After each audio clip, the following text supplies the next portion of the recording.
गोपियां पुकारियां, गोपियां पुकारियां, गोपियां पुकारियां।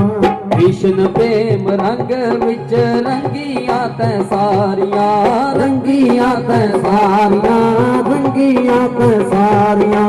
कृष्ण प्रेम गोपीनाथ गोपियां पुकारियां, ताही कृष्ण प्रेम रंगियां ने सारियां, रंगियां ने सारियां। कृष्ण प्रेम रंग सानू भी चढ़ा दे, हाँ सानू भी चढ़ा दे। कृष्ण कृष्ण जपिए, कृष्ण कृष्ण जपिए। ऐसे कृष्णा तू कृष्णा ला दे, कृष्णा ला दे। कृष्ण कृष्ण जपिए, कृष्ण कृष्ण जपिए, कृष्ण कृष्ण जपिए, कृष्ण कृष्ण जपिए। बोले बांके बिहारी लाल की जय। मरनाट खटते जमुना तट दे गौआ चरावण वालिया, गौआ चरावण वालिया। बंसी गीत तान सुना जा, बंसी बजावन वालिया, बंसी बजावन वालिया।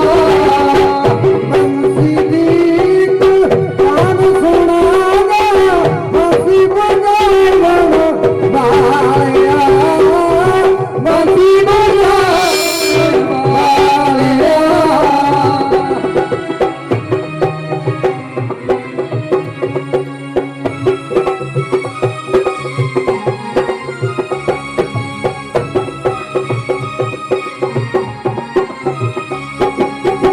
गोपीनाथ मैनू गोपियां भरगा, प्रेम न करना आंदा ए।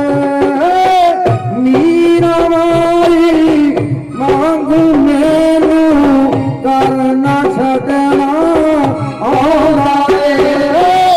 मीरा माई मांग मैनू करना छड़ना आंदा ए। वृंदावन फिर द्वारका नगरी, आप बसोरे वालिया, आप बसोरे वालिया। मनसी दीक तान सुना जा, मनसी बजावन वालिया, मनसी बजावन वालिया।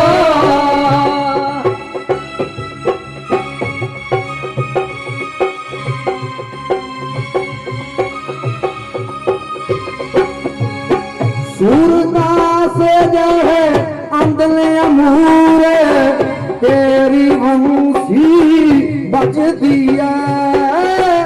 ये तो टूट है लाग बार के बरगिली बना लगती है। ये तो टूट है लाग बार के बरगिली बना लगती है। नहीं सोदा में मर के तंगल आके खावन वालिया, आके खावन वालिया। बंसी दीक तान सुना जा, बंसी बजावन वालिया, बंसी बजावन वालिया। स्वस्ति न तारक्षो हरिष्ठनेमिः, स्वस्ति नो बृहस्पतिर्दधातु।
ओ श्याम जी वे मैं तेरे लड़ लगियां, ओ श्याम जी वे मैं तेरे लड़ लगियां, ओ श्याम जी वे मैं कर दाए ठगियां, ओ श्याम जी कदों कर दाए ठगियां, ओ श्याम जी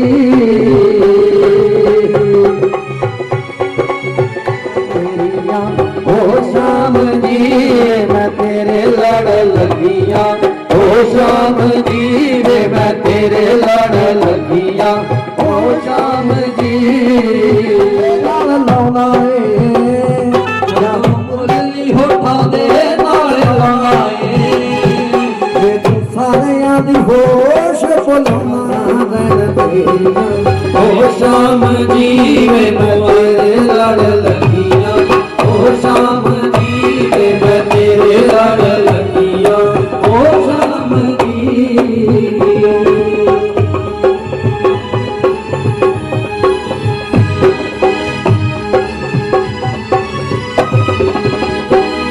सानू मिल गया सहारा तेरी मेहर दा, सानू मिल गया सहारा तेरा आसा तेरे उत्ते छड़िया, ओ श्याम जी वे मैं तेरे लड़ लगिया, ओ श्याम जी वे मैं तेरे लड़ लगिया, ओ श्याम जी वे मैं तेरे लड़ लगिया, ओ श्याम जी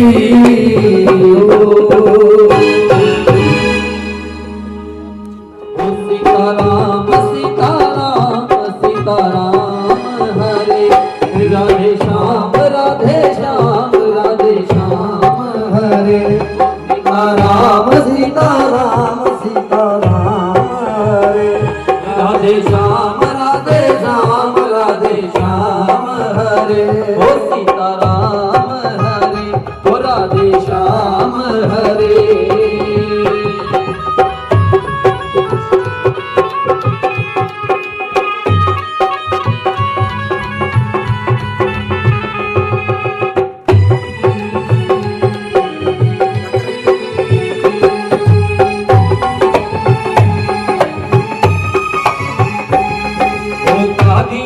परवादियां वे परवाइयां ने तेरे वास्ते रहमतां लख बनाइयां ने, तेरियां वे परवादियां वे परवाइयां ने तेरे वास्ते रहमतां लख बनाइयां ने, ओ तेरियां वे परवादियां वे परवाइयां ने तेरे वास्ते रहमतां लख बनाइयां ने, ओ तेरे वास्ते रहमतां लख बनाइयां ने,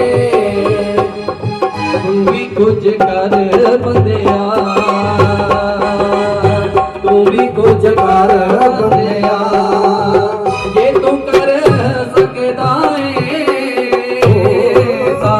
सुमिरन कर बंदिया, सीताराम सीताराम सीताराम हरे राधे श्याम राधे श्याम राधे श्याम हरे ओ सीता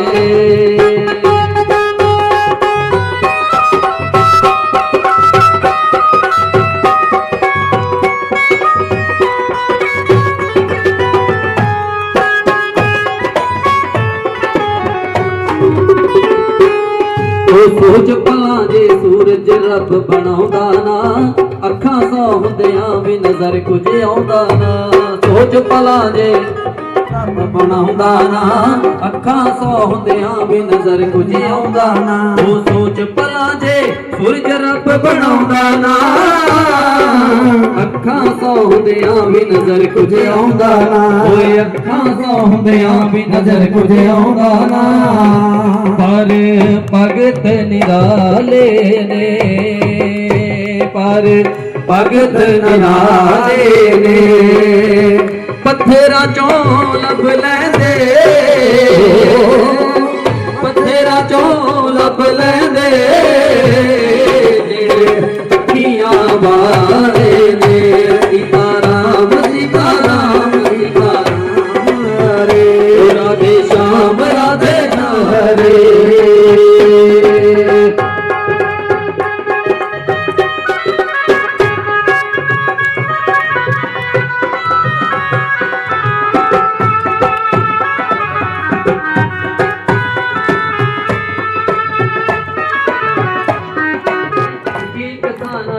ओदा शुक्र हजार करे नत्था सिंह दे बैठे कदे विचार करे किसान वाले ओदा शुक्र हजार करे नत्था सिंह दे बैठे कदे विचार करे किसान वाले ओदा शुक्र हजार करे किसान वाले ओदा शुक्र हजार करे ओने छिलड़ा तो तार दिते ओने छिलड़ा तो तार दिते मेवे दर योदन दे मेवे दर योदन दे वो साची दरबार की जय। गुरुर्विष्णु गुरुर्देव महेश्वरा गुरु साक्षात् परब्रह्म तस्मै श्री गुरवे नमः। मूकं करोति वाचालं पंगुं लंघयते गिरिं यत्कृपातम् अहं वन्दे ब्रह्मानंद माधवं सच्चिदानंद रूपाय जगदोत्पत्त्यादि हेतवे तापत्रय विनाशाय श्री कृष्णाय वयं नमः। नारायणं नमस्कृत्य नरं चैव नरोत्तमं देवीं सरस्वतीं व्यासं ततो जयमुदीरयेत। कृष्णाय वासुदेवाय देवकी नंदनाय च नंदगोपकुमाराय गोविंदाय नमो नमः। मनोरथो मदीयोऽयं सर्वथा सफला त्वया निर्विघ्नेनैव कर्तव्य दासोऽहं तव केशव। बोलिए सच्चिदानंद भगवान की जय। शास्त्र कहते हैं दुर्लभा एव कथा लोके श्रीमद् भागवत उद्भवा कोटि जन्म समुत्थेन पुण्येनैव तु लभ्यते। कहते हैं कि यह जो श्रीमद् भागवत की कथा है दुर्लभा एव कथा लोके, यह इस लोक में बड़े दुर्लभ से प्राप्त होती है। जब हमारे करोड़ों जन्मों के जो पुण्य हैं उनका उदय होता है तब यह जो श्रीमद् भागवत की कथा है यह हमें श्रवण को मिलती है। आज हमारा जो गोयल परिवार है उसकी तरफ से यह जो श्रीमद् भागवत की कथा का प्रायण हरि कृपा से करवाया जा रहा है। कहते हैं कि जब हमारे जो पाप हैं उनका क्षय होता है, उसका नाश होता है, उस समय यह जो श्रीमद् भागवत की कथा है तब श्रवण को मिलती है। जिस समय जो भगवान शंकर थे ना, वे कैलाश पर बैठे हुए हैं। माता पार्वती ने प्रश्न किया कि महाराजा यह जो सुख सागर है भगवान नारायण हैं उनकी कोई चर्चा सुनाए, ऐसी कथा सुनाए जिससे मेरा जो अंतकरण है वह पवित्र हो जाए, शांत हो जाए। तो भगवान ने कहते हैं कि श्रीमद् जो भागवत की कथा थी ना, क्योंकि जो सुख सागर है तोते के मुख से कहा हुआ जो शास्त्र है ये कब प्रारंभ हुआ? पहले ये जो नारायण थे उन्होंने ब्रह्मा जी को सुनाई। उसके बाद ब्रह्मा जी ने अपने जो पुत्र थे सनत, सनंदन, सनातन और सनत कुमार उनको सुनाई। सनत कुमारों ने नारद को सुनाई और जो नारद जी थे उन्होंने वेद व्यास को इसका ज्ञान दिया। वेद व्यास जी ने जो भागवत थी वह सुखदेव जी को सुनाई और सुखदेव जी इस कथा को आज परीक्षित को सुना रहे हैं। कहते हैं कि जो कर्म अन्य जो सत्कर्म है उनसे प्राप्त नहीं होता, वह कर्म भागवत की कथा प्रायण करने से होता है। तो भगवान शंकर पार्वती जी से जब कथा कहने लगे तो उन्होंने देखा कि ये अमर कथा है। अमर कथा, जो इस कथा का श्रवण करता है, मनो मध्य कृतम मंत्र, मंत्र मध्य कृतम मना, जब हमारे मन को हम एकाग्र करके उस पार ब्रह्म परमेश्वर में लगा देते हैं, यह जो मन है इसे बाह्य इंद्रिय से मोड़ करके केवल उस परमात्मा में संलीन कर लेते हैं, तब जो हमारी आत्मा है वह अमृतत्व को प्राप्त होती है। जो स्थान है वह प्रधान कहा गया है। शंकर जी ने जब यह कथा पार्वती जी से कहनी प्रारंभ की तो पहले उन्होंने 3 ताड़ी बजाई। 3 ताड़ी में जो वहां के विहंग थे, पक्षी थे, वो सारे उड़ गए। केवल एक जो तोते का अंडा था, जिसके उड़ने के चांस नहीं थे, पंख नहीं थे, वह रह गया। और भगवान शंकर कथा कहनी प्रारंभ कर देते हैं। जब कथा अर्ध में आती है, कथा का आधा भाग जो पार्वती जी ने श्रवण कर लिया था, उसके बाद निद्रा के कारण पार्वती सो गई। जो हुंगारा भर रहे थे, कथा और कीर्तन में अंतर होता है। आपने पहले जितनी कथाएं सुनी है ना, उसमें कीर्तन सुना है। कीर्तन एक भक्ति है। भक्ति का जो पहला है, प्रथम भक्ति संतन करी संगा, संतों पर के पास जाकर के जो संग किया जाता है, भगवान के नाम का कीर्तन किया जाता है, यह भक्ति का एक अंग है। लेकिन जो कथा है वह प्रश्न और उत्तरों की है। श्रीमद् भागवत की कथा में सुखदेव जी उत्तर देते हैं और राजा परीक्षित वहां पर प्रश्न करते हैं।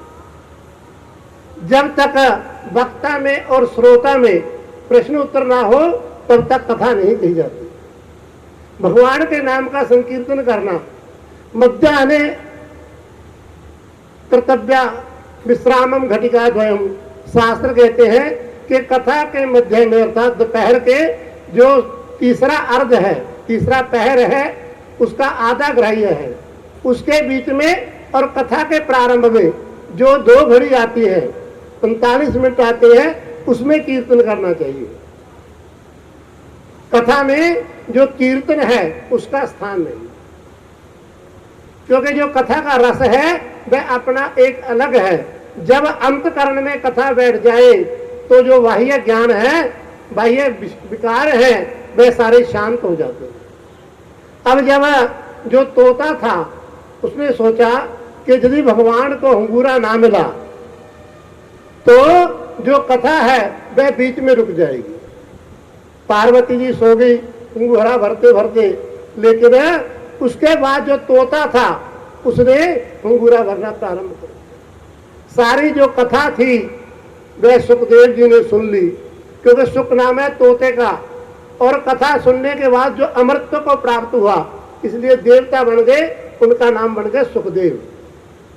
अब कथा सुनने के बाद जब शंकर जी ने देखा कि मेरी कथा तो पार्वती जी ने सुनी ही नहीं, तो किसने सुनी?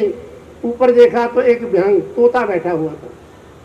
अपना त्रिशूल निकाला और उस तोते को नष्ट करने के लिए छोड़ दिया। जो कथा का अपना सार है, जो कथा का अपना फल है, मुक्ति को देना, अब वो जो मुक्ति देना, भगवान अमृतत्व को प्राप्त करवाना।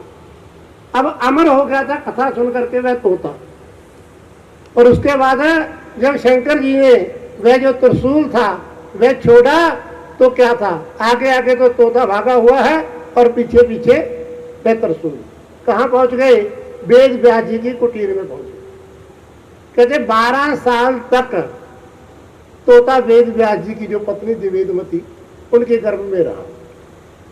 12 साल के बाद फिर 4 साल तक वो शिक्षा प्राप्त की। जब 16 वर्ष की अवस्था आई तो जो सुखदेव जी थे वो आत्मज्ञानी तत्वज्ञानी हो गए।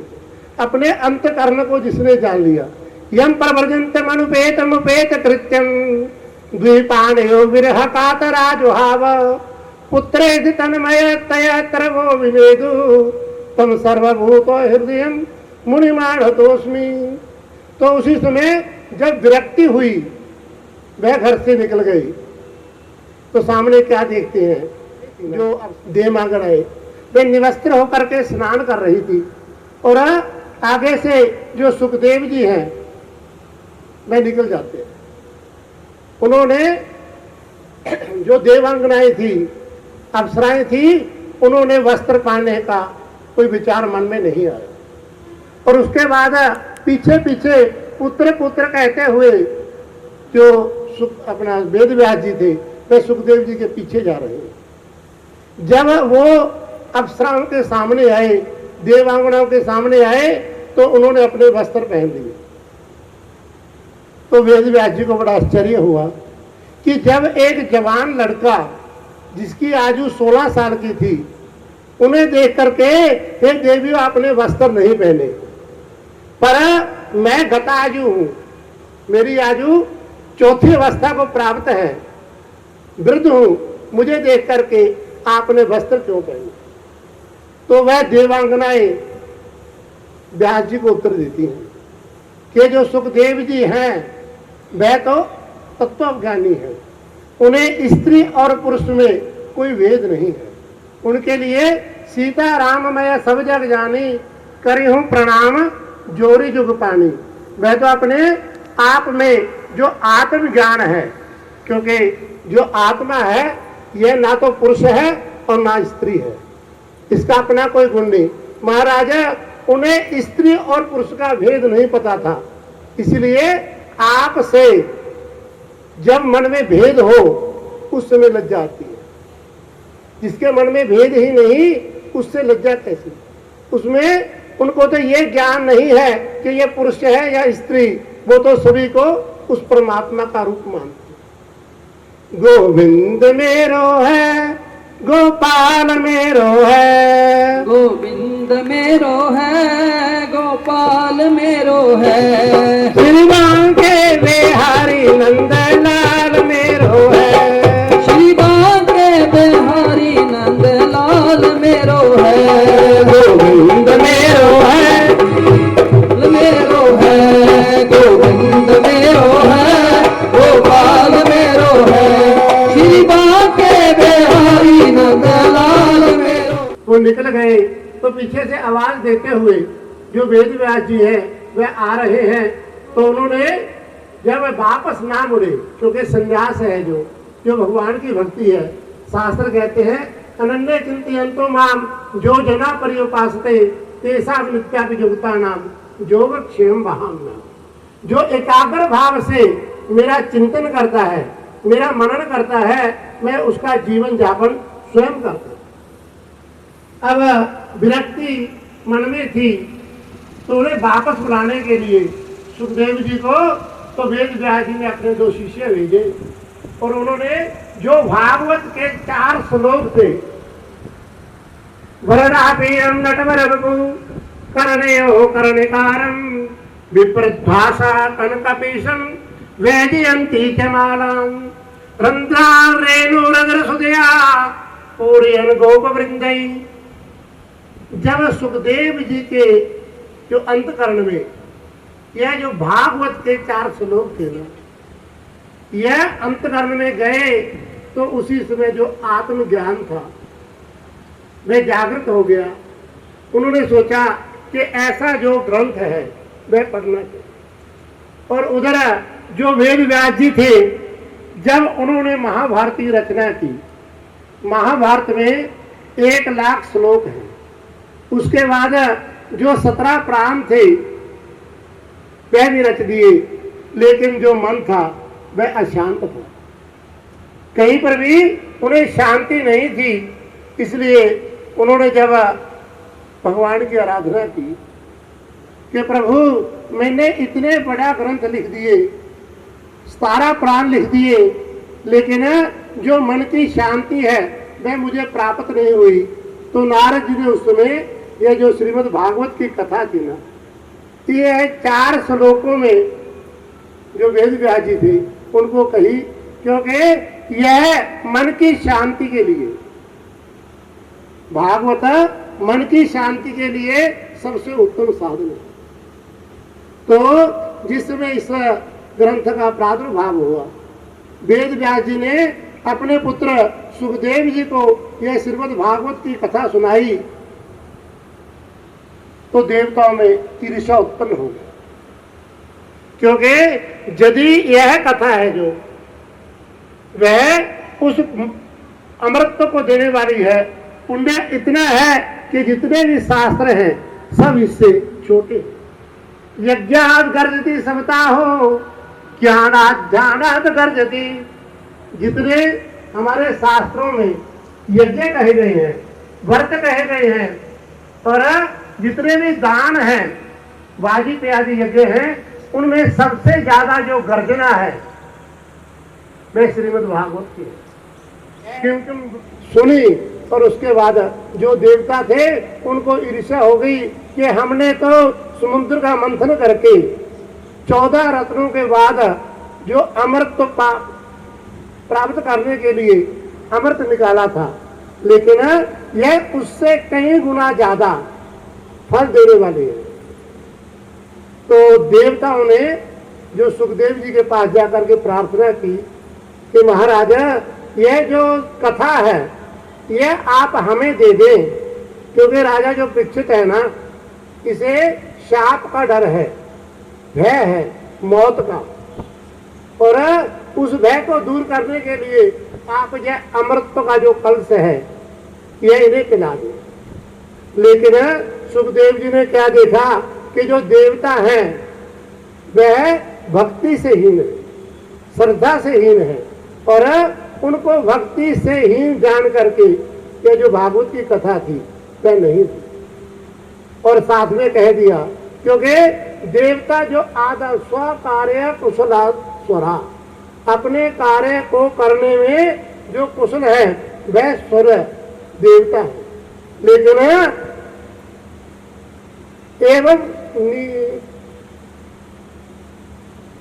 एवं नियम जाते, इस प्रकार जो लेन देन था उसको जान करके सुखदेव जी ने यह जो कथा थी कहा, को सुधा को कथा लोके को काटे को मनीर महान।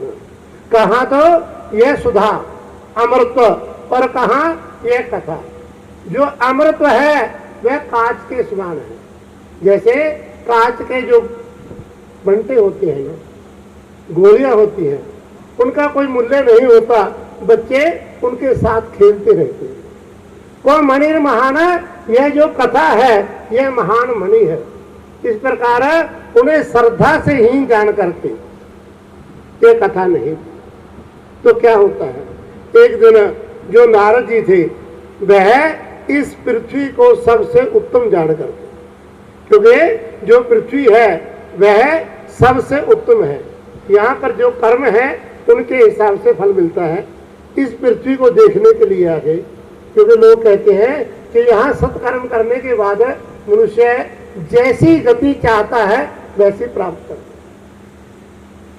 जब उन्होंने तीर्थों की यात्रा की, पुष्करम च प्रयागम च काशी गोदावरी तथा, पुष्कर में गए, प्रयाग में गए, काशी और गोदावरी, हरि क्षेत्र श्री क्षेत्र श्रीरंगे सेतु बंधने, हरिद्वार में गए और जो भगवान का स्थान है कुरुक्षेत्र वहां पर गए, श्रीरंग में गए, लेकिन कहीं पर भी उन्हें जो भक्ति है वह दिखाई नहीं, मन से छिन्न हो गई। आखिर में क्या होता है, सुना था कि जो हमारा वृंदावन है ना, जहाँ पर भगवान ने लीलाएं की है, जहाँ भगवान ने जन्म ग्रहण किया है, चलो जाते समय उसी को देखो। जब वापस जाने लगे तो उनके मन में वृंदावन देखने की जो इच्छा थी वह, वृंदावन जब जाने लगे तो सामने क्या देखते हैं, उन्होंने एक बड़ा आश्चर्य देखा कि एक जो जवान लड़की बैठी है उसके पास दो जो वृद्ध हैं वह लेटे हुए हैं, सोए हुए हैं, लेकिन पास में जो स्त्रियां हैं उस स्त्रियां बैठी हैं, वह विलाप कर रही हैं। नारद जी ने आश्चर्य देखा, पूछा कि देवी तू कौन है? और उधर जो भक्ति थी, मानो ज्ञान और वैराग्य, इनका नाम है काल जोगिन जर्जरो। यह काल के प्रभाव से जर्जर हो। होना तो चाहिए कि जो माता है वह बूढ़ी हो और जो बालक है वह जवान हो, लेकिन काल जोगिन जर्जरो, जो काल का प्रभाव है उसके कारण जो माता है वह तो जवान हो गई और जो बालक है वह बूढ़े रहे। तो भक्ति अपना परिचय बताती है। नारद जी कहते हैं कि देवी तू कौन है? ये कौन स्त्रियां कौन है? ये जो सोए हुए हैं वह कौन है? तो भक्ति ने कहा कि महाराज मैं भक्ति हूँ। उत्पन्ना द्रविड़ेश्वरम वृद्धिम कर्नाटके गता। मैं द्रविड़ देश में उत्पन्न हुई थी और कर्नाटक में मैं बड़ी हुई। क्वचित क्वचित महाराष्ट्र गुर्जरे जीर्णताम गता। कहीं कहीं पर महाराष्ट्र में, और उसके बाद जब गुजरात में आई तो मैं बूढ़ी हुई। लेकिन वृंदावन के संयोग से मैं तो जवान हो गई, लेकिन जो मेरे पुत्र थे ज्ञान और वैराग्य वह बूढ़े के बूढ़े रहे। नारद जी ने कहा कि देवी तू चिंता न कर, यह कलयुग का प्रभाव है। जो कलयुग है इसमें माता जवान और पुत्र बूढ़े होते हैं। दूसरा जो वृंदावन है ना, जब आपने वृंदावन प्राप्त किया, क्योंकि वृंदावन में भक्ति सदा नृत्य करती रहती है। भगवान का जन्म स्थल होने के कारण वहां पर जो भक्ति है वह अपने पूरे यौवन में रहती है। लेकिन जहां भक्ति है वहां ज्ञान नहीं होता, और ज्ञान वैराग्य के बिना नहीं आता। जो ज्ञान वैराग्य उत्पन्न ना करे, संसार के मोह को जो नष्ट ना करे, ऐसा ज्ञान किसी का ना करा। मैं जो हमारे शास्त्र हैं, 4 वेद हैं, पुराण हैं, उनका पाठ करके जो ज्ञान और वैराग्य है इनको जागृत करो। तो क्या था, नारद जी ने जो गीता का पाठ था ना वह करना प्रारंभ। धर्म क्षेत्रे कुरुक्षेत्रे संवेता जुजुस्वा माम का पांडवा चैव किम कुर्वत संजय सर्वधर्मान् परित्यज्य मामेकं शरणं व्रज। जो सारी गीता थी ना वह सुना दी, लेकिन ज्ञान और वैराग्य की जो मूर्छा थी जब ना खुली तो नारद जी ने जो वेदों का पाठ था, वेद की ऋचाएं थी, वह कहने प्रारंभ। जो वेदांत था जिसमें आत्मा का ज्ञान कहा गया वह सुना दिया, लेकिन जो ज्ञान और वैराग्य का निद्रा थी जब ना छूटी तो नारद जी कहने लगे, यहां पर जो नारद जी है वो कहते हैं कि देवी यह कलयुग का प्रभाव है, लेकिन आप चिंता ना करो, मैं कोई दूसरा उपाय सुन। कलयुग का एक लक्षण है, भले ही इसमें नाना दोष है, लेकिन जो भगवान का कीर्तन है वह सुलभ भी है और सफल भी है। तो नारद जी ने आराधना की सूर्य नारायण की, और उसके बाद जो सनत सनंदन और सनत कुमार ब्रह्मा जी के जो मानसिक पुत्र हैं वह आ गए। उन्होंने देखा कि जो नारद जी हैं वह छिन्न मन से है, मन से दुखी है, क्योंकि जो साधु होता है ना, साधु का एक स्वभाव होता है, वह नवनीत के समान होता है। जैसे जो माखन है वह थोड़े से ताप से पिघल जाता है, यदि थोड़ा सा आंच लग जाए, उसी प्रकार जो साधु है वह जब दूसरे का दुख देखते हैं ना तो उनका जो मन है वह द्रवित हो जाता है, पिघल जाता है। इसी प्रकार जब नारद जी ने जो भक्ति का दुख देखा और भक्ति ने नारद जी को पुकारा, उसमें कहा भोगो साधु क्षणम तिष्ठ मत चिंताम अपि नाशय। क्योंकि साधु को कब बुलाते हैं? जब हमारे मन में कोई दुख होता है। और वो साधु का जो फर्ज है वो यही है कि सामने वाले का दुख निवारण करे। अष्टादश प्राणेषु व्यासस्य वचनम द्वयम् परोपकाराय पुण्याय पापाय परपीड़िनम्। जो नारद जी थे ना, उन्होंने संत कुमारों से कहा कि भाइयों, क्योंकि बड़े थे, स्तुति की, कहा कि भैया मैंने जो ज्ञान और वैराग्य है उनको चेत करने के लिए नाना प्रकार के जो यत्न है वह कर लिए। गीता जी का पाठ सुनाया, वेद वेदांत सुनाए, जो जितने भी हमारे शास्त्रों में ज्ञानोपदेश थे ना वे सारे कह डाले, लेकिन ज्ञान और जो वैराग्य है उनका जो निद्रा है, मोह है, वह नष्ट नहीं हुआ। तो संत कुमारों ने कहा कि देव, यदि आप इनको ना कुछ कहना चाहते हैं तो क्या है, आप इन्हें श्रीमद् भागवत की कथा कहें। क्योंकि जो इस लोक में न जोगी न सिद्धो वा न ज्ञानी सत्क्रियो नरा, यहाँ पर न तो कोई योगी है, ना कोई ज्ञानी है, ना कोई सिद्ध है, और ना ही कोई अच्छे कर्म करने वाला है। इसी कारण जो कलयुग का प्रभाव है उसे नष्ट करने के लिए आप इसे श्रीमद् भागवत की कथा सुनाएं तो अवश्य ही ज्ञान और वैराग्य की जो निद्रा है वह छूट जाए। तो नारद जी ने तो एक दृष्टांत सुनाते हैं। क्या कहते हैं कि तुंगभद्रा नदी के किनारे एक ब्राह्मण रहता था जिसका नाम था आत्मदेव। आत्मदेव बड़ा ही धर्मात्मा था, सत्कर्म में लगा रहता था। शांत सुता सुशील सर्वभूहितो रता, जो हमारे शास्त्रों में ब्राह्मण के गुण कहे गए। ब्राह्मण कोई जात से नहीं होता। जन्मना जायते शूद्रा संस्कारा द्विजो जायते, क्योंकि जन्म से प्रत्येक व्यक्ति शूद्र उत्पन्न होता है। शूद्र कहा गया जिसे ज्ञान ना हो। संस्कारा द्विजो जायते, जब वह संस्कार प्राप्त कर लेता है। सनातन के अनुसार हमारे 16 संस्कार हैं।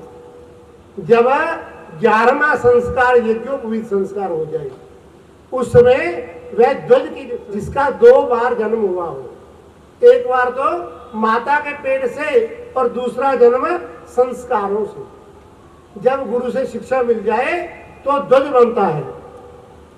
संस्कारात भवे ध्वजा, तो जो है वह संस्कारों से बनता है।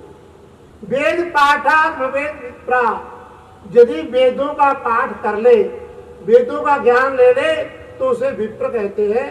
ब्रह्म ज्ञानाति थी ब्राह्मणा, जो ब्रह्म को प्राप्त कर ले उसे ब्राह्मण कहा गया।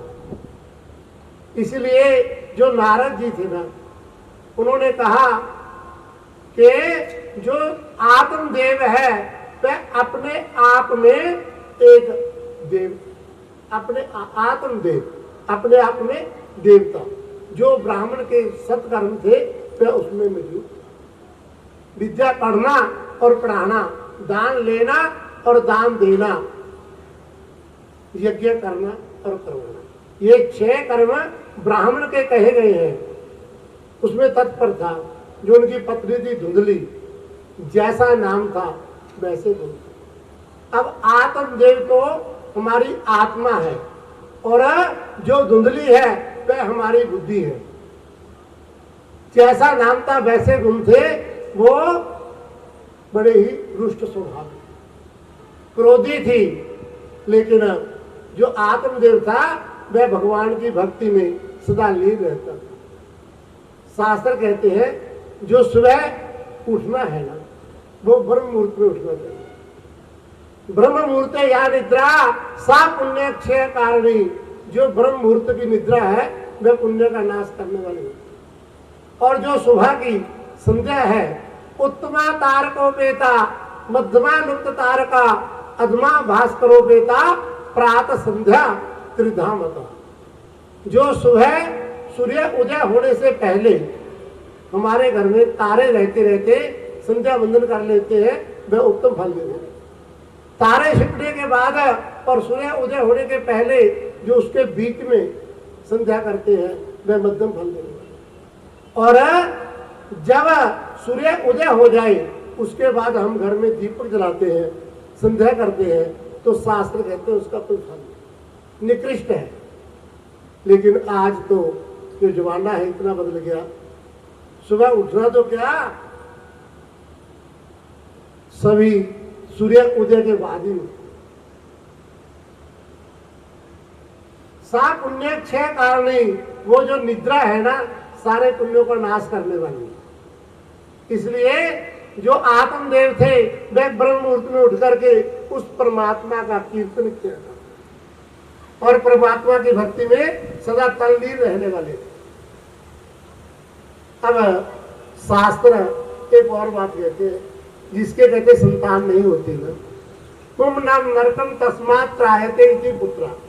हमारे शास्त्रों में जो पेट कल्प है उसमें एक पुन नाम का जो नरक है, उसे कौन पार कराता है, जो उसे पुत्र कहते हैं। पुम नाम नरकम, जो पुम नाम का नरक है, तस्मात् त्रायते, उससे जो हमारी रक्षा करता है उसे पुत्र कहते हैं। लेकिन जो आत्मदेव था उसके ना तो कोई पुत्र था ना कोई पुत्री। इति चिंता प्रोभृशम, इस जो चिंता में वो सदा दुखी रहते। एक दिन क्या होता है कि वो वन में चला गया, मन में जाकर के मन में सोचा कि आज तो अपने शरीर का अंत करना, क्योंकि जो पुत्र है जब वो ही प्राप्त ना हो तो हमारे पितरों को जो तिलांजलि है, जल है, वह कैसे प्राप्त हो। मन में निश्चय कर लिया, देहम वा पातेयम कार्यम वा साधेयम। इतने में क्या होता है कि सामने से एक जति आ गई। जब हमारे सत्कर्मों का उदय होता है तब जो साधु है उनके दर्शन होते हैं। मुद मंगलमय संत समाजो जिमि जग जंगम तीर्थ राजू। तुलसीदास जी कहते हैं कि जो साधु है ना, वे तीर्थराज प्रयाग के समान अपना फल देते। तीर्थराज प्रयाग में जब हम कोई पाप करते हैं ना, एक बार स्नान करने से उन सारे पापों से हमें मुक्ति मिल जाती है। और इसी प्रकार जो साधु है, तीर्थराज प्रयाग तो तब फल देगा जब हम स्नान करने के लिए प्रयागराज जाएंगे, इलाहाबाद जाकर के त्रिवेणी में स्नान करेंगे, तब हमारे पापों का नाश होगा। लेकिन जो साधु है यदि हमारे घर में आ जाए तो उसके दर्शन मात्र से सारे जो पाप है वे नष्ट हो। जब सामने जति आया देखा तो क्या देखते हैं, जो नारद जी थे ना, वो सुना रहे हैं, और जो आत्मदेव था उन्होंने जति को देख करके, हमारे शास्त्र कहते हैं अभिवादनशीलस्य नित्य वृद्धोपसेविनम चत्वारि तस्य वर्धन्ते आयुर्विद्या जसोवन। कि यदि जो हमारे अभिवादन के योग्य हैं, पूजा के योग्य हैं, जो हमारे आयु में बड़े हैं अथवा जात में बड़े हैं या नाते में बड़े हैं, यदि हम उनका सम्मान करते हैं, अभिवादनशीलस्य, जो हमारे अभिवादन के योग्य अभिवादन करते हैं, तो हमें 4 वस्तुओं की प्राप्ति होती है। आयु, विद्या, जस और बल। जो बड़ों का अपमान करते हैं, ये न माता पिता सेवया पूजितो मंदिरे तेन पूजा कृता वाणा। जिसने अपने घर में अपने माता पिता की सेवा कर लेना, उसे मंदिर में जाकर के सेवा करने की जरूरत है। लेकिन यदि घर में अपने माता पिता का अपमान करके मंदिर में जाकर के पूजा करते हैं, तब भी वो कृतावान आवा, वो की भी बेकार हो जाती है। क्योंकि सबसे पहला देवता हमारे माता पिता। वेद का पहला सूत्र है मातृदेवो भव। पिता का संबंध होता है जब बच्चा जन्म ले लेता है, गुरु का संबंध बनता है जब वो शिक्षा ग्रहण करने के लिए जाए। लेकिन आत्मदेव ने उस जति को आता हुआ देख करके पहले नमस्कार किया, साधु ने आशीर्वाद दे दिया, आयुष्मान। अब आत्मदेव आया तो था मरने के लिए और आशीर्वाद मिल गया कि तू दीर्घ आयु हो, तेरी आयु बड़ी हो। तो आत्मदेव कहने लगा कि महाराज ये जो आपका आशीर्वाद है इसे वापस ले लीजिए। रोने लग गया। कथम रोसी विप्रत्वम काते चिंतावली ऐसी। साधु कहने लगे कि हे महात्मा, हे विप्र, हे ब्राह्मण वर, कथम रोसी, तू क्यों रोता है? काते चिंतावली ऐसी कौन सी चिंता है जो तेरे आत्मज्ञान के ऊपर भी हावी हो गई? क्योंकि भगवान का नाम, भगवान के नाम का चिंतन और भगवान की तल्लीनता हमारे सारे कष्टों को मिटाने वाली है, सारी चिंताओं को दूर करने वाली है। इसलिए नारद जी हमेशा श्रीमन नारायण नारायण नारायण, श्रीमन नारायण नारायण नारायण, श्रीमन नारायण नारायण नारायण, भगवान नारायण नारायण नारायण, नारायण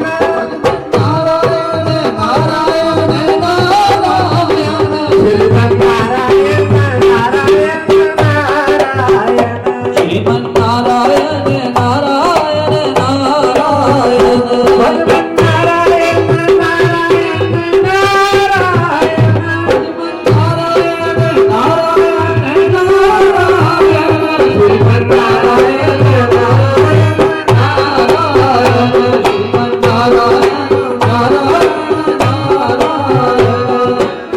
नारायण, नारायण नारायण नारायण, श्रीमन नारायण नारायण, भगवान नारायण नारायण नारायण, नारायण नारायण नारायण, श्रीमन नारायण नारायण नारायण, श्रीमन नारायण नारायण नारायण,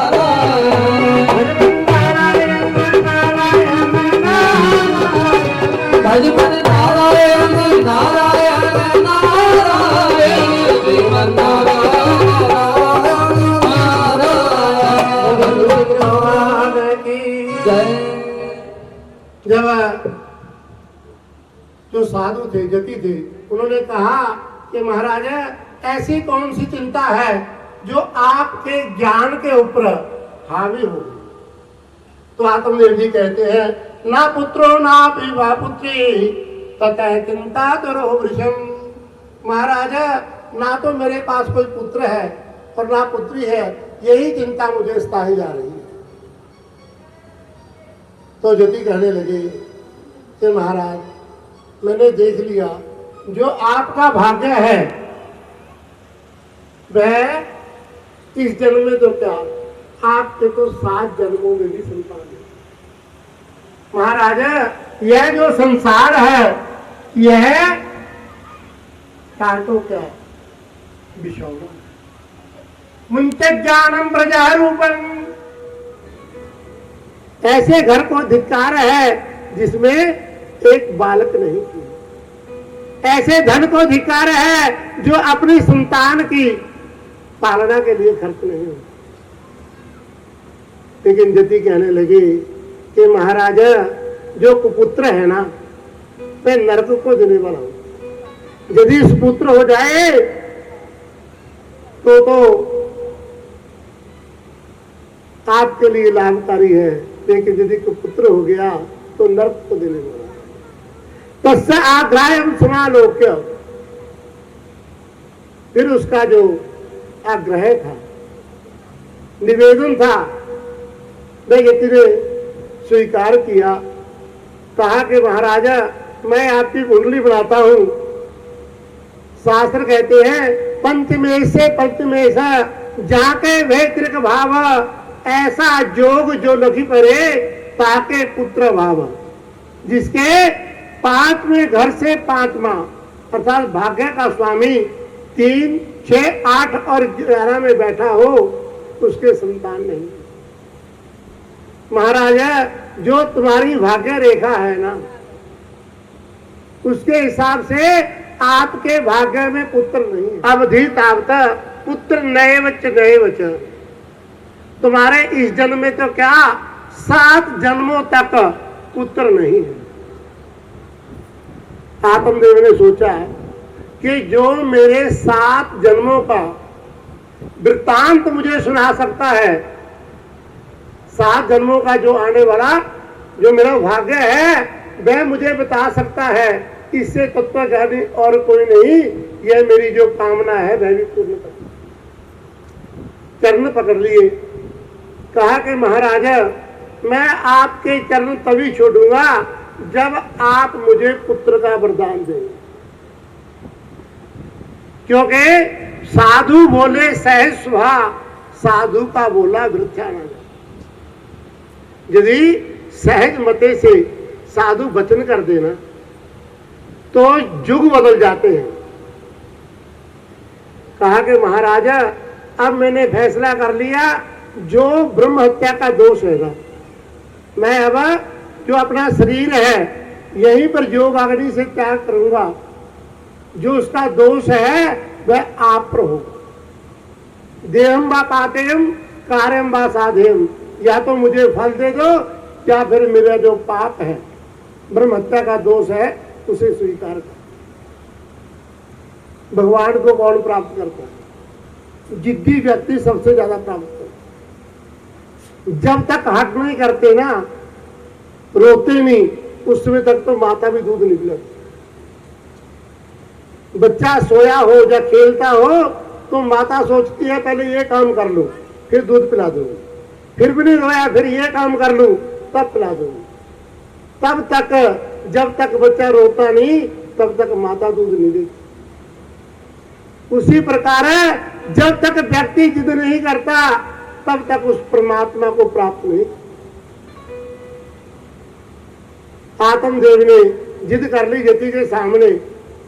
कहा कि महाराजा जब आप मेरे 7 जन्मों का वृत्तांत मुझे बता सकते हैं तो आप मुझे जो मेरी इच्छा है वह भी पूर्ण करें। ब्राह्मणा जानी भाषण ते मान्यांते भक्षण करो तो 1 वर्ष में आपको पुत्र की प्राप्ति हो। अब जो धुंधली थी ना, वह बड़ी कुटिल थी और इतनी क्रोधन थी कि पति की इच्छा नहीं थी, हिम्मत नहीं थी कि वह उसके सामने कुछ बोल दे। वैसे कलयुग का प्रभाव है। जो स्त्री है, शास्त्र कहते हैं कि साल का बुद्धिदायक, जो साले हैं वह तो बुद्धि देने वाले हो गए और जो घर की स्त्रियां हैं वे उनकी प्रधान कर। ये कलयुग का प्रभाव। और इसीलिए जो धुंधली थी उसने कह दिया कि रख दो मैं खा लूंगी। फल रख दिया अलमारी में और उसके बाद कुछ दिन बीते। जो धुंधली थी वो जानती थी कि यह जो फल खाने से गर्भ होगा, गर्भ के कारण जो पेट है उधर वृद्धि होगी। यदि गांव में आग लग गई क्योंकि कुबुद्धि थी, बुरे विचार थे, यदि गांव में आग लग गई और मैं भाग के कैसे जाऊं। और यदि वेद व्यास सुखदेव जी की तरह ये 12 साल तक मेरे पेट में ही रह गया, इसका जो प्रसव है वह ना हुआ, तब मुझे पीड़ा हुई। लालने पालने दुखम प्रसूतायाम च वर्तते। शास्त्र कहते हैं कि जो बालक है उसका लालन पालन करने में जो माता है उसे बहुत कष्ट सहने पड़ते। जब बच्चा गर्भ में आता है उस समय माता का जो खान पान है उस पर बंदिश लग जाती, तीखी चीज नहीं खानी और ज्यादा टहलना नहीं, जो बंदिश है वह प्रारंभ हो जाती है। इसलिए जब बच्चे ने जन्म ले लिया, जब जन्म होता है ना उस समय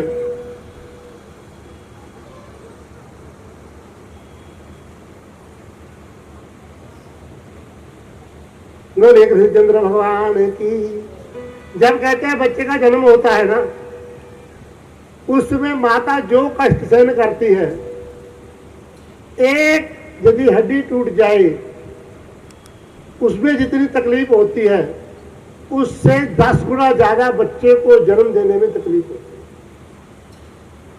है। लालने पालने दुखम, पहले तो जन्म देने में कष्ट है, फिर उसका पालन करने में कष्ट। प्रसूतायाम च वर्तते बंध्या के विधवा नारी सुखनीति च मेमती। कहते दो ही सुखी हैं, एक तो बंध्या जिसके संतान नहीं होती और दूसरी विधवा, क्योंकि बुद्धि मलिन थी, उल्टी बुद्धि थी, विचार उल्टे थे, वो जो फल था वह खाया नहीं। 6 दिन के बाद उसकी एक सहेली उसके पास आई, क्योंकि स्त्रियों का एक विशेष गुण है, कितना भी हम छुपा लें लेकिन जो मन की बात है वह निकाल ही देती है। आते ही कहा कि धुंधली, कि सखी ये बता तेरा जो रंग है ये पीला क्यों पड़ गया, कहीं पीलिया तो नहीं हो गया, कोई बीमारी तो नहीं है। तो कहने लगे कि कुछ नहीं, मेरे पति देव एक फल लेकर आए हैं और उस फल के खाने से मेरे पुत्र होगा, गर्भ में मेरे बालक आएगा, जिसके कारण जो नाना प्रकार के कष्ट हैं वह मुझे सहन करने पड़ेंगे। वो कहने लगी कि चिंता ना करो, यह जो बालक है ना फल दिया इससे बालक होगा, इसे तो तू दे दे गाय को, लेकिन मैं गर्भवती हूँ, 2 महीने का बालक मेरे पेट में है और जो मेरा बालक है वह मैं आपको सौंप दूँ, क्योंकि मेरे पास पहले ही 6 बालक हैं और मेरा जो पति है वह इतना अमीर भी नहीं।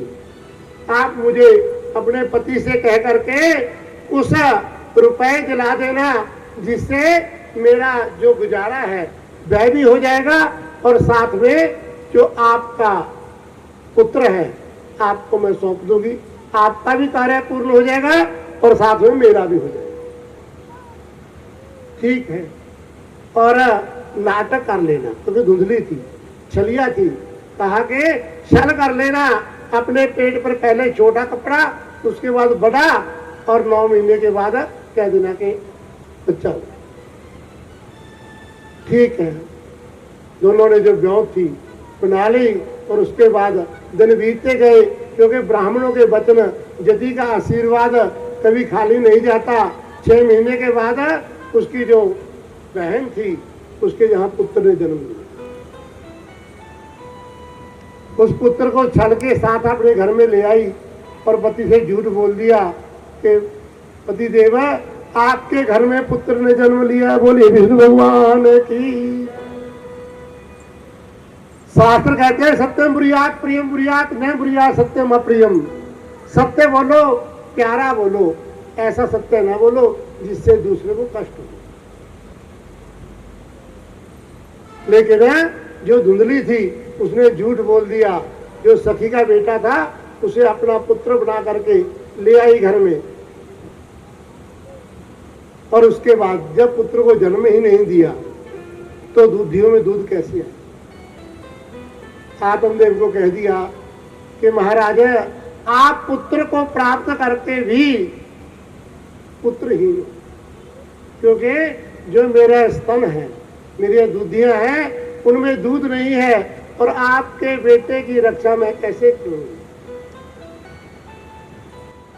आत्मदेव ने कहा कि देवी, गोविंद मेरो है, गोपाल मेरो है, गोविंद मेरो है, गोपाल मेरो है, गोविंद मेरो है, गोपाल मेरो है, के बिहारी नंद लाल मेरो है, श्री बांके बिहारी नंद लाल मेरो है, गोविंद मेरो है, गोपाल मेरो है, गोविंद मेरो है, बांके बिहारी नंद लाल मेरो है, गोविंद मेरो है, गोपाल मेरो है, गोविंद मेरो है, गोपाल मेरो है। बोले धनचंद्र भगवान की। गो इव कर्णम जिसके साथ, गो के समान है कान जिसके, आत्मदेव ने नाम रख दिया गोकर्ण। और जो छल से प्राप्त हुआ था धुंधली का लड़का, उसका नाम रख दिया धुंधलीकर्ण। समा बीतता चला गया, दोनों जुआक बालक हुए, जवान हो गए। गोकर्ण पंडितों ज्ञानी, धुंधुकारी महाकला। जो गोकर्ण था ना, क्योंकि साधुओं के आशीर्वाद से प्राप्त हुआ था, ब्राह्मणों के आशीर्वाद से प्राप्त हुआ था, संस्कार उसमें थे, इसलिए पंडित ज्ञानी हो गए। लेकिन धुंधुकारी महाखला, जो धुंधुकारी था वह दुष्ट हो गया, खल हो गया। विद्या विवादाय धनम भदाय, शक्ति परेशान परिपीडनाय, खलस्य साधो विपरीत मेता, ज्ञानाय दानाय च रक्षणाय। खल कहते हैं जिसमें स्नेह ना हो, जिसमें प्रेम ना हो, जिसमें चिकनाई नहीं होती। क्या है, आपने देखा है ना, अब राजकुमार की तो खुद की फल की दुकान है। जब सरसों में से चिकनाई निकाली जाती है, तेल निकाल लिया जाता है, जो शेष भाग होता है उसे खल कहते हैं। उसी प्रकार है, जब जीवन में जो सत्यता है वह निकल जाती है, तो उसके बाद जो बच जाता है उसे खल कहते हैं। अब सत्य निकल गया, सदाचार चला गया, तो क्या होता है? जो साधु है उसके लिए विद्या ज्ञान आय, ज्ञान के लिए होती है, दूसरे को अच्छा उपदेश देना। और जो धन होता है वह दान के लिए होता है। यदि शक्ति आ जाए, कोई परमात्मा की मेहर हो जाए, तो दूसरों की रक्षा के लिए। खलस्य साधो विपरीत नेता, जो खल है उसमें क्या होता? विद्या विवादाय, जो ज्ञान है वह झगड़े में प्रयोग करेगा। विद्या विवादाय धनम भजाय, और जो धन है वो अहंकार के लिए, मेरे पास करोड़ों, मेरे पास ये है। और यदि शक्ति आ जाए कहीं से, तो दूसरे को नष्ट करने के लिए। अब जो गोकर्ण था वह खल हो गया, उसने दूसरे जो लोग थे ना उनको सताना प्रारंभ किया। जैसा व्यक्ति खुद होता है ना, वैसे ही उसे मित्र मिला करते हैं। अब जो धुंधुकारी था, कुकर्मी कुसंगी कुबुद्धि तक के लोगों को परेशान करना उसका नित्य का काम।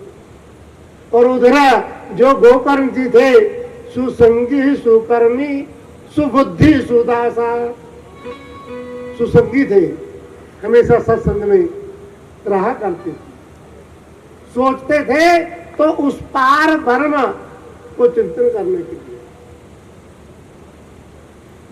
चिंता पार ब्रह्म विचारणाय, उस पार ब्रह्म का चिंतन करने के लिए। और जो जिनकी सेवा करते थे, जो उनके सदगुरु थे, वह भी ईश्वर की आराधना करने लगे। कुलाचार लीना, अपने कुल के आचार को अपनाने वाले थे, और कदाचार लीना, जो बुरा व्यवहार था उससे तो वह बड़े दूर थे। इसे थोड़ा समय और बीता। अब क्या था कि उन्होंने अपने पिता को सताना शुरू कर दिया।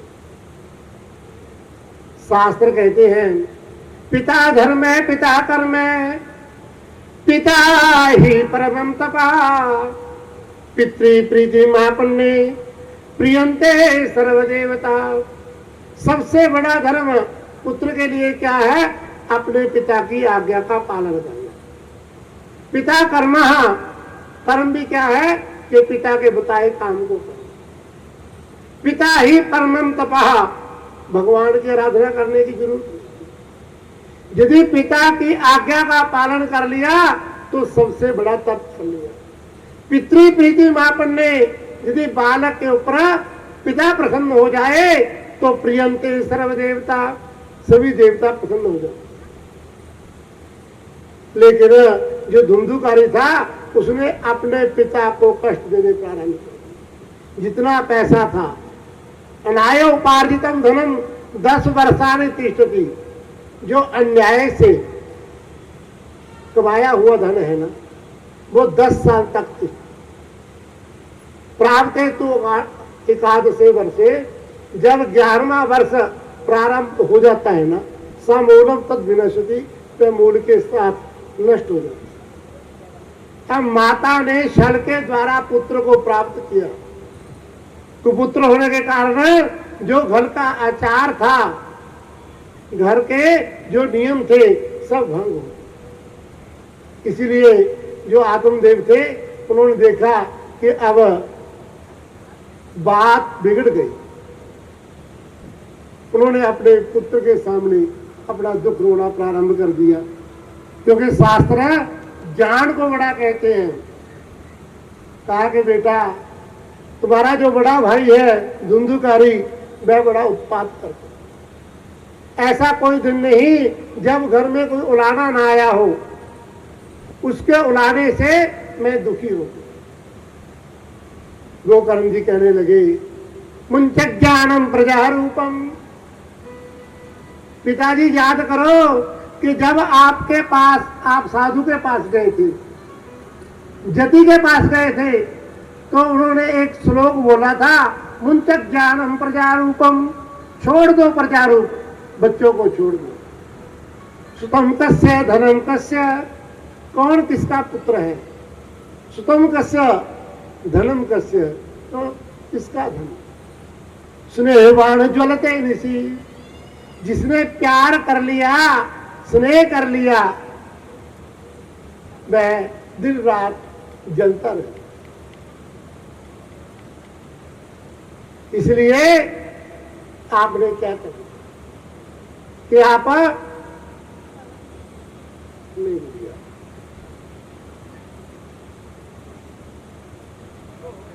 मेरो है गोपाल मेरो है, गोविंद मेरो है, गोपाल मेरो है, गोविंद मेरो है, गोपाल मेरो है, गोविंद मेरो है, गोपाल मेरो है, श्री मांगे बिहारी नंदलाल मेरो है, श्री मांगे बिहारी नंदलाल मेरो है, गोविंद मेरो है, गोपाल मेरो है, गोविंद मेरो है, गोपाल मेरो है।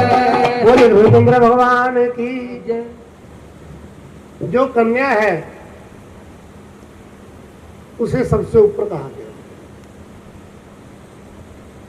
आज के जमाने में जब कोई अपने ससुराल जाता है ना, तो ससुर के पैरी हाथ लगाता है। शास्त्र कहते हैं कि वहां पर, क्योंकि जब फेरे होते हैं उस समय विष्णु रूप मान करके पूजा की होती है। जमाना बदल गया। जब दशरथ जी ना माता सीता के घर पर विवाहने के लिए राम जी का जब शादी थी गए तो दशरथ जी ने चरनी हाथ लगाए थे जनक जी को। जो लड़की का पिता है ना वो बड़ा है, क्योंकि उसमें वो दाता है। अब ये लड़की ने जो गुड़िया थी, ठीक है, बच्ची थी, ज्ञान नहीं था। घर का जो व्यक्ति है, भले ही पिता है, शास्त्र कहते हैं कि उसे अपनी पुत्री के चरनी हाथ लगाने चाहिए, क्योंकि जब तक वह कुंवारी है उस समय तक वह लक्ष्मी रूपा दुर्गा है, गौरी है। 8 वर्ष तक गौरी, 9 कुमारी, प्रौढ़ा, और उसके बाद जब व्याधि तो लक्ष्मी। नारी सर्वत्र जो पूजा का स्थान है, और इसलिए यदि घर में नार्य यत्र पूजन्ते रमन्ते तत्र देवता, नारी के 4 रूप हैं, माता का, बेटी का, पत्नी का और बहन का। यदि चारों ही घर में खुशी हो तो वहां पर लक्ष्मी का वास है। यदि एक भी दुखी हो तो वहां पर कुलक्ष्मी होती है। आप कभी भी किसी कन्या से चरनी हाथ में, जो कुमारी लड़की है ना, शास्त्र में कहा गया है कि विवाहित जो है यदि उसको साधु या ब्राह्मण के अपने पति की अपेक्षा दूसरे के चरनी हाथ लगाने पड़ जाए तो बीच में कपड़ा जरूरी है। कभी भी यदि दूसरे व्यक्ति का चरण स्पर्श करना हो तो पैरों के हाथ नहीं लगाते, उसके बीच में जो माध्यम है वह कपड़ा होना चाहिए। गोविंद मेरो है, गोपाल मेरो है, गोविंद मेरो है, गोपाल मेरो है, श्रीमान के बिहारी नंदलाल मेरो है, श्रीमान के बिहारी नंदलाल मेरो है, मेरो है, श्रीमान के बिहारी नंदलाल मेरो है। चंद्र भगवान की। आत्मदेव अपने पुत्र से कह रहे हैं कि को तिष्ठामि को गच्छामि, कि बेटा मैं कहाँ जाऊं, कहाँ बैठूं, को मैं दुखम बेहोपति, मेरे दुख को कौन दूर करेगा। भले ही पुत्र है लेकिन जो ज्ञान है ना वो बड़ा कहा गया। जिसमें ना जो कच्छ, ये बृहस्पति जी के पुत्र हैं। सप्तऋषि बृहस्पति जी के पास किसी समस्या का समाधान कराने के लिए गए तो क्या था, जो बृहस्पति जी थे उनकी उम्र थी 7 वर्ष की। जब ऋषि ने जाकर के अपना प्रश्न किया तो छोटे से बालक ने कह दिया कि पुत्रों बैठ जाओ। उनमें दुर्वासा जी भी थे। तत्काल हाथ में जल लिया और बृहस्पति को शापित करने लगे। कहा कि महाराज 1 मिनट रुको,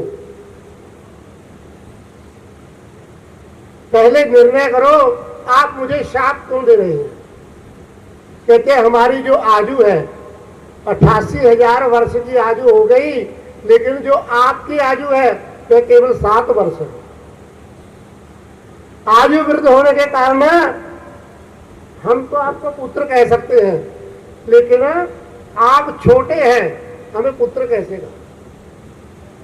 कहा कि महाराज जो वृद्ध है ना वो ज्ञान वृद्ध, जो अपने में भले ही पुत्र है लेकिन जिसे ज्ञान ज्यादा है उसे बड़ा कहा गया।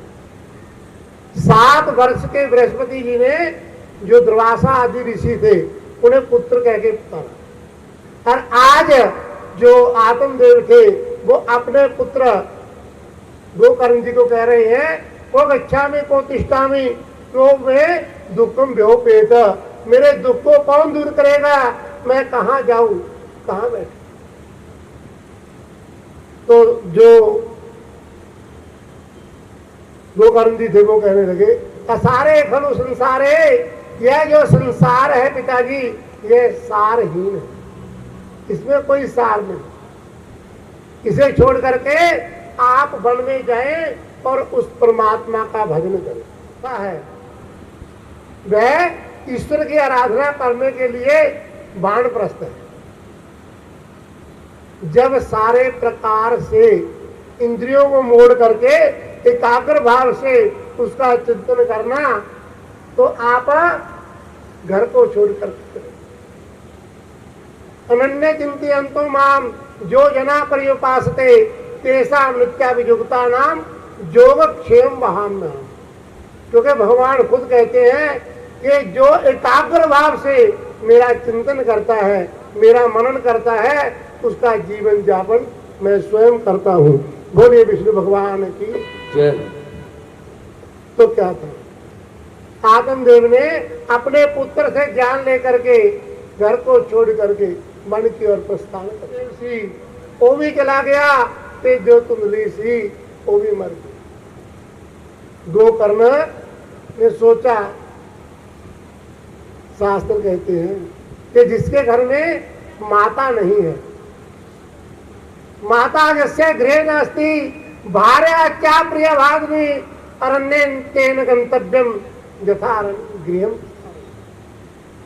जिसके घर में आशीर्वाद देने के लिए माता नहीं, पर जो पत्नी है वह भी कटु वचन बोलने वाली है, उसे घर को त्याग करके वन में चले जाना। इसलिए अब घर का जो आचार है, वातावरण है, वह चला गया, तो हमें घर छोड़ देना चाहिए। गोकर्ण जी घर से चले गए और समय बीतता चला गया। जो धुंधुकारी था उसका आतंक बढ़ गया, चोरी करना। एक दिन राजा के यहाँ से बहुत सारा धन चुरा करके जब घर में लेकर आए, तो क्या देखते हैं, जो वैश्याएं घर में रखी हुई थी, उन्होंने सोचा कि ये तो चोरी करता है, प्रतिदिन यह कुछ ना कुछ चोरी करके ले आता है, आज बहुत सारा धन ले आया, कल यदि पकड़ा गया तो ये तो पिटेगा ही, साथ में हमारा धन भी चला जाएगा, क्यों ना इसे ही नष्ट करें। रात को सोते हुए मदिरा में लुप्त करके, शराब पिला करके जो खटिया थी उसमें बांध करके, जो उबलते हुए अंगारे थे, जलते हुए अंगारे उसके मुख में डाल दिए और रात को वह मार एक गड्ढा खोदा और उसमें दफना दिया। सुबह हुई तो झूठ बोल दिया लोगों को कि जो गोकर्ण जी बाहर तीर्थों में गए हुए हैं, ये जो धुंधुकारी है अपने भाई को लेने के लिए। समय बीतता चला गया। एक दिन जो गोकर्ण जी थे ना, उन्हें पता चला कि तुम्हारा जो भाई धुंधुकारी है वह मर गया, तो उन्होंने उसके निमित्त जयादि श्राद्ध किए। जिस तीर्थ पर जाके वहां पर श्राद्ध करते, समय बीते बीते एक दिन क्या होता है, जननी जन्मभूमि स्वर्गादपि गृहसी, जो माता है और मातृभूमि है वह स्वर्ग से भी ज्यादा खड़ी है। जिसमें भगवान राम ने ना लंका के ऊपर विजय प्राप्त कर ली।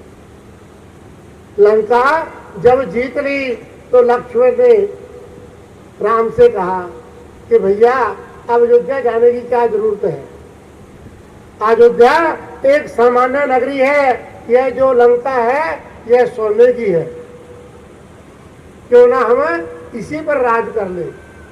तो भगवान राम ने कहा कि अपनी स्वर्णमयी लंका लक्ष्मण मेरा रोचते, यह सोने की लंका है जो मुझे अच्छी नहीं लगती। जननी जन्मभूमि से स्वर्ग। सबसे पहले तो यह मृत्यु लोक में जन्म लेना ही कठिन है, और उसमें जो ब्राह्मण के घर का जन्म है वैसे उससे भी कठिन। ब्राह्मण में जन्म लेकर के उच्च कुल में पैदा होकर के जो मैं आचार से हीन हो गया, अनाचार रते विप्रे दानम कुर्वन्ति ये नरा ते नरा नरकम जानती ब्राह्मणा ग्राम सूत्र। शास्त्र कहते हैं कि जो ब्राह्मण अनाचार में लगा हुआ है, उसे जो दान करता है ना, वो तो नरक में जाता है, और ब्राह्मण भी गांव का सूर बनता है। महाराजा, मैंने ब्राह्मत्व प्राप्त करके भी जो अपने शरीर का सुधार नहीं किया, अनाचारी हो गया, आज उसी के कारण मैं इस प्रेत जोनी को प्राप्त हूं। गोकर्ण जी कहने लगे कि भैया, मैंने तो आपके लिए प्रत्येक तीर्थ पर पिंडदान किया, प्रत्येक जो तीर्थ था गया जी पर मैंने आपके निमित्त गया श्राद्ध भी करवाया। प्रेत कहने लगा, गया श्राद्ध सतेना भी मुक्ति में ना भविष्यति।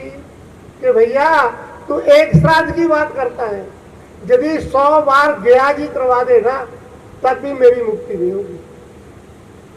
गोकर्ण जी कहने लगे, क्यों? कहने लगे, तुझे पता नहीं, जो मेरा जन्म है यह विलक्षण है। वहां पर आपने जो गोत्र बोला ना,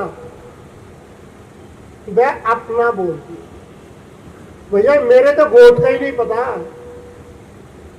माता ने पिताजी को छल करके मुझे कहीं से मोल लिया था।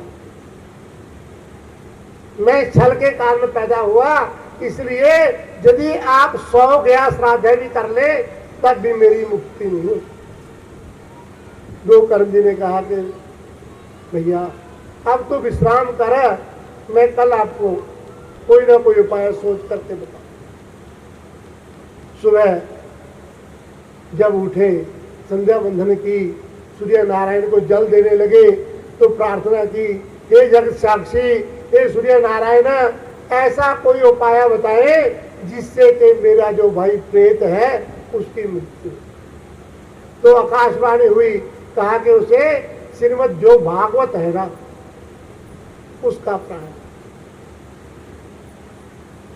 धन्या भागवती वार्ता प्रेत मोक्ष प्रदायिनी। कहते हैं ये जो भागवत की वार्ता है ना, भागवत की जो कथा है, यह प्रेत को मोक्ष देने वाली। आप उसे यह भागवत की कथा भयभीत हो रहे हैं, जिससे आप डर रहे हैं, वह कोई दूसरा नहीं, मेरा भाई धुंधुका है। यदि आप प्रयास करें तो उसकी मुक्ति हो सकती। लोगों ने कहा, क्योंकि जो लोग हैं ना, जत जत आचरती श्रेष्ठ तत्तद्देवितरे जना सजत प्रमाणम गुरुते लोका तमनुवर्तते। जैसा आचार व्यवहार हमारे घर में श्रेष्ठ लोग करते हैं ना, जो छोटे लोग हैं वो उनका अनुसरण किया करते। यदि पिता किसी ब्राह्मण को, साधु को, देवता को या अपने से बड़े को प्रणाम करता है ना, तो उन्हें देख करके जो पुत्र है वह उनका अनुसरण करता हुआ प्रणाम करता है। जद जद आचरती श्रेष्ठ, श्रेष्ठ जो बड़े लोग हैं जैसा आचार व्यवहार करेंगे, जो छोटे लोग हैं वह उनका अनुसरण करेंगे। तत्ता देवितरे जना सजत प्रमाणम कुरुते, जैसा वो प्रमाण देंगे, उदाहरण देंगे, लोका तमनुवर्तते, लोग उनका अनुसरण करेंगे।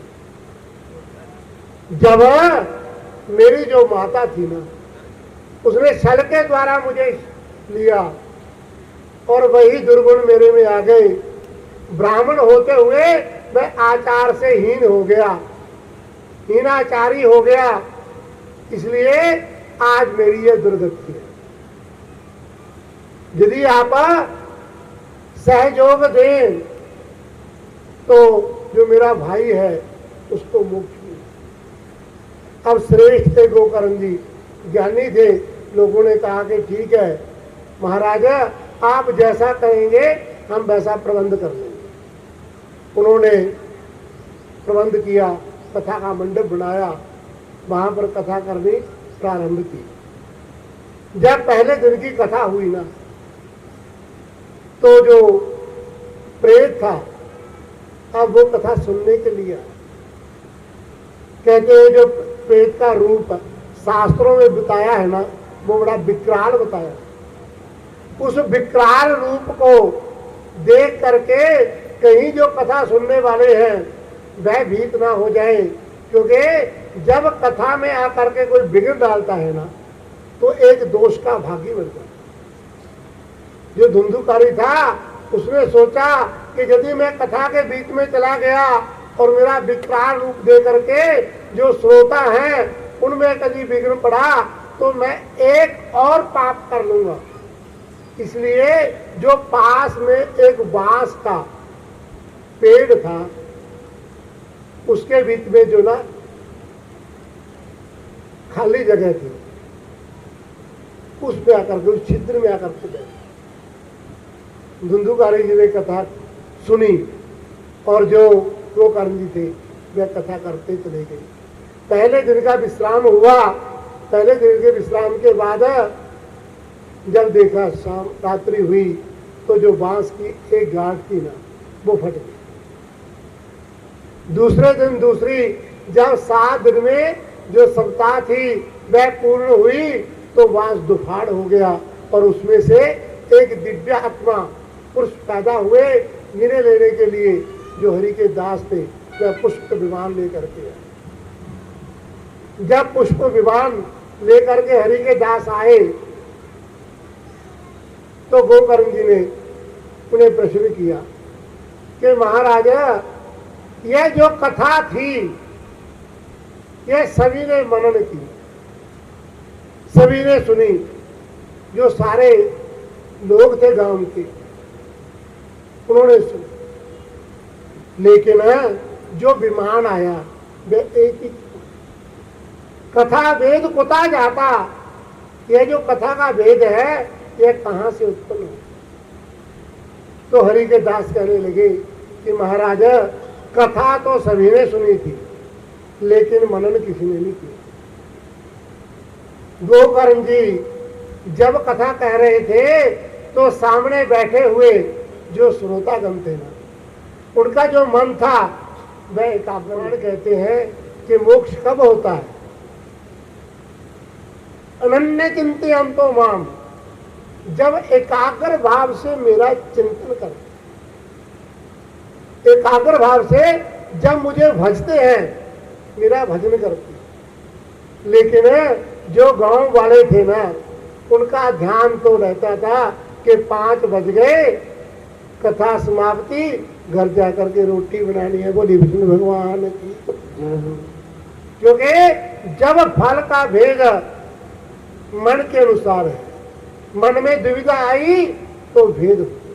लेकिन जो यह धुंधुकारी था यह रात्रि में भी उसका चिंतन करता था।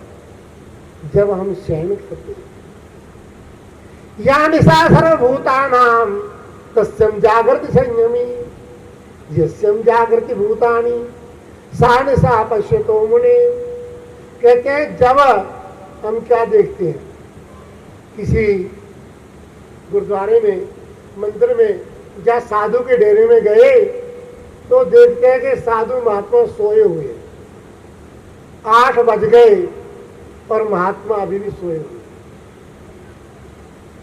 यह निशा सर्वभूतानाम, शास्त्र कहते हैं कि जो रात्रि सभी प्राणियों के लिए बनी है, तत्सम जागृति संयमी, जो संयमी परमात्मा को प्राप्त करने वाले हैं वे उसमें जागरण करते हैं। क्योंकि उस समय जो रात्रि के समय ना प्रकृति है वह शांत होती है। जब वातावरण शांत होगा तो मन एकाग्र ज्यादा होगा। तत्सम जागृति संयमी, उसमें जो संयमी है भगवान की आराधना करने वाले हैं उसमें जागरण करते हैं। लेकिन जो दिन बड़ा है वह जागने के लिए है और उसमें वह शयन करते हैं। या निशा सर्वभूतानाम तस्सम जागृति संयमी यस्यम जागृति भूतानि सा निशा कथ्यतो मुने। आप तो कथा सुन के घर जाकर के अपने कार्यों में लग जाते थे, लेकिन जो यह धुंधुकारी था यह बाद में भी मनन करता था। जो कथा सुनाई उसका भगवान के प्रति जोड़ता था कि आज मेरे भैया ने भगवान के किस रूप का वर्णन किया। बोलिए विष्णु भगवान की। तो इस प्रकार जो फल का भेद है ना, वह आपके ऊपर डिपेंड है। यदि आप एकाग्र भाव से इस कथा को सुनेंगे तो निश्चय ही यह आपको मन वंचित फल देने वाली होगी। गोविंद मेरो है, गोपाल मेरो है, गोविंद मेरो है, गोपाल मेरो है, गोविंद मेरो है, गोपाल मेरो है, श्री मांगे बिहारी नंदलाल मेरो है, श्री मांगे बिहारी नंदलाल मेरो है, गोविंद मेरो है, गोपाल मेरो है, गोविंद मेरो है, गोपाल मेरो है। बोले धनचंद्र भगवान की जय। अब एक भजन सुनो, उसके बाद आरती।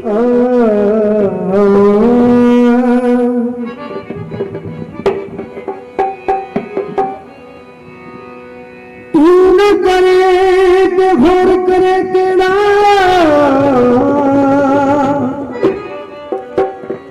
ते मेरिया सब जरूरतां पूरियां लोकी तकदे गुना मेरे, ते मैं तां तकदी रहमतां तेरियां। शाम के रंग में मैं रंग की, शाम के रंग में मैं रंग की, शाम के रंग में मैं रंग गई, शाम के रंग में मैं रंग गई, शाम के रंग में मैं रंग की, शाम के रंग में मैं रंग की, शाम के रंग में मैं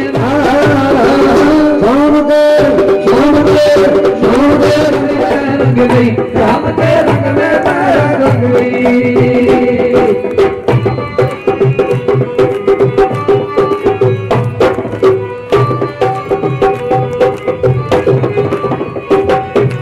ऐसी बाबुल हुई दीवानी, रंग चढ़े ना दूजा, रंग चढ़े ना दूजा, रंग चढ़े ना दूजा, मेरे कृष्ण कन्हैया ऐसा हो नहीं है दूजा, और नहीं है दूजा। शाम के रंग में मैं रंग गई, शाम के रंग में मैं रंग गई, शाम के रंग में मैं रंग गई। जय हो।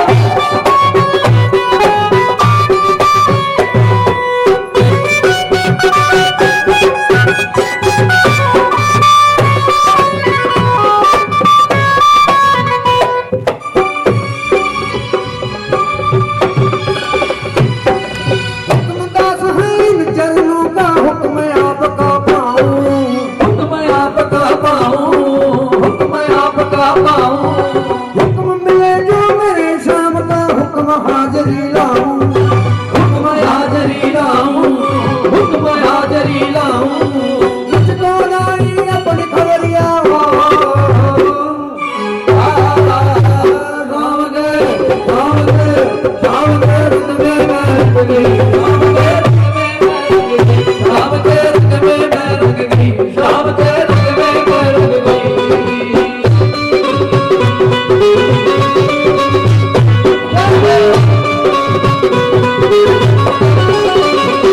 मीरा दीवानी हो गई, मीरा मस्तानी हो गई, मीरा दीवानी हो गई, मीरा मस्तानी हो गई, मीरा दीवानी हो गई, मीरा मस्तानी हो गई, मीरा दीवानी हो गई, मीरा मस्तानी हो गई। शाम रंग में रंगी चुनरिया, राम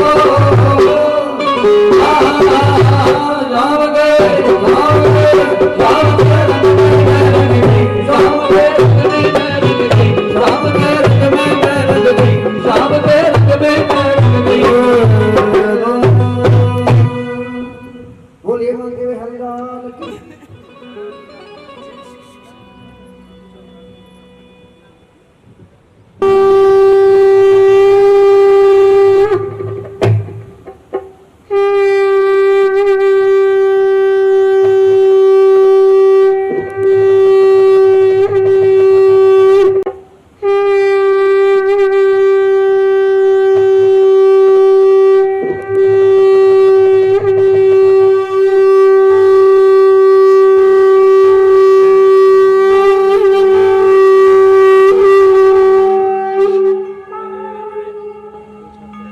हरि ओम गजाननं भूतगणं उमासुतं शोकविनाशकारणं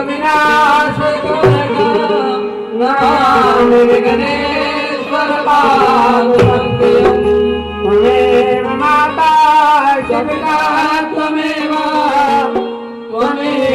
बन्धो च सखा त्वमेव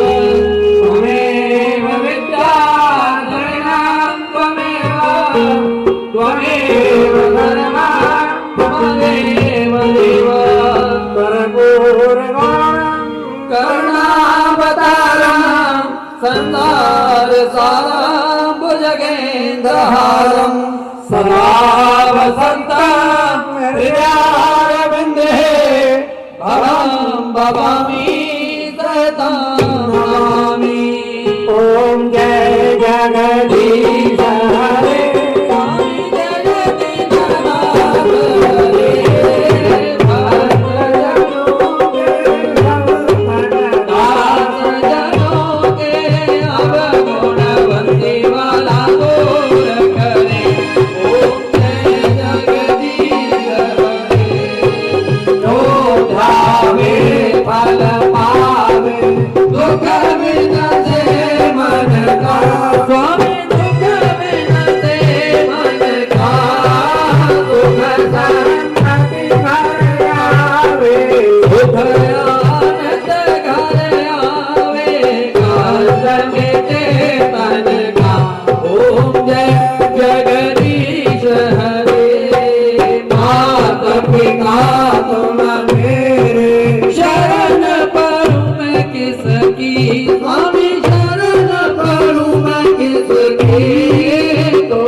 जगदीश हरे दीनबंधु दुख हरता ठाकुर तुम मेरे स्वामी रक्षक तुम मेरे अपने हाथ उठाओ दया कर शरण लगाओ भार प्रणव तेरे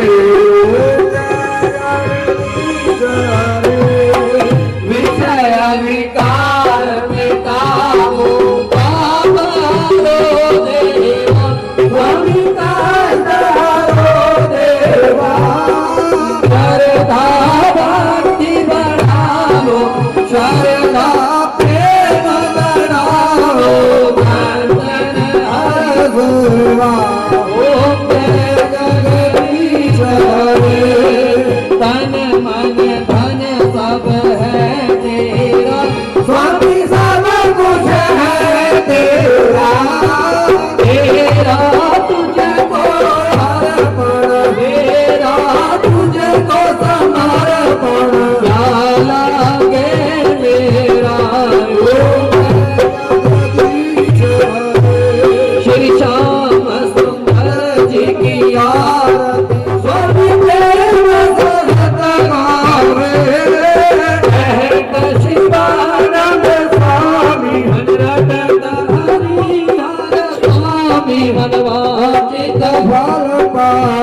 जय जगदीश हरे जय जगदीश हरे स्वामी जय सच्चिदानंद हरे भगवान जय जय राधे श्याम हरे जय जय सीताराम हरे भक्त जनों के संत दास जनों के राम गुणवंती बाला दूर करो जय जगदीश हरे ओम जय जगदीश हरे जगदीश हरे सुखी बसे संसार सब दुनिया रहे न कोई यह अभिलाषा सबन की मन पूर्ण होए दूध पूत धन धान से पांच रहे न कोई आपकी भक्ति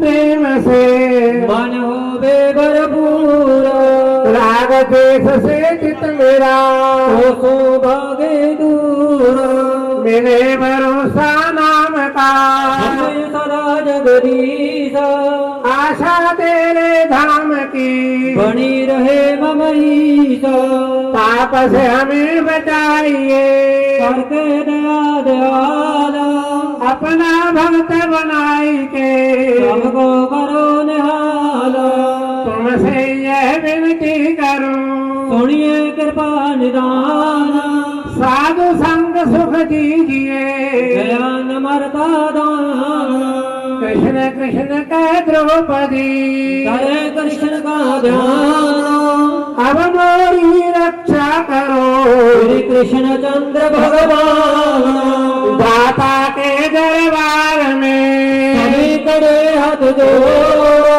देने वाला एक है मांगत लाख करोड़ साईं इतना दीजिए हमें कुटुंब समावे मैं भी भूखा ना रहूं एक सांस न भूखा जाए ओम पूर्णमदः पूर्णमिदं पूर्णात् पूर्णमुदच्यते पूर्णस्य पूर्णमादाय पूर्णमेवावशिष्यते ओम शांति शांति शांति बोले उमापति महादेव की जय हो। सनातन धर्म की जय हो। ओम माता की जय हो। नगर खेड़े की जय हो। अपने गुरु महाराज की जय हो। धर्म की जय हो। धर्म की जय हो। अधर्म का विनाश हो। अधर्म का विनाश हो। प्राणियों में सद्भावना हो। प्राणियों में सद्भावना हो। विश्व का कल्याण हो। विश्व का कल्याण हो। वेद वाणी हम रहे। वेद वाणी हम रहे। जयकाराए वीर बजरंग हर हर महादेव बोले सत्य सनातन धर्म धर्म की की जय सब संतों की जय हो। सब भक्तों की जय हो। जय जय श्री राधे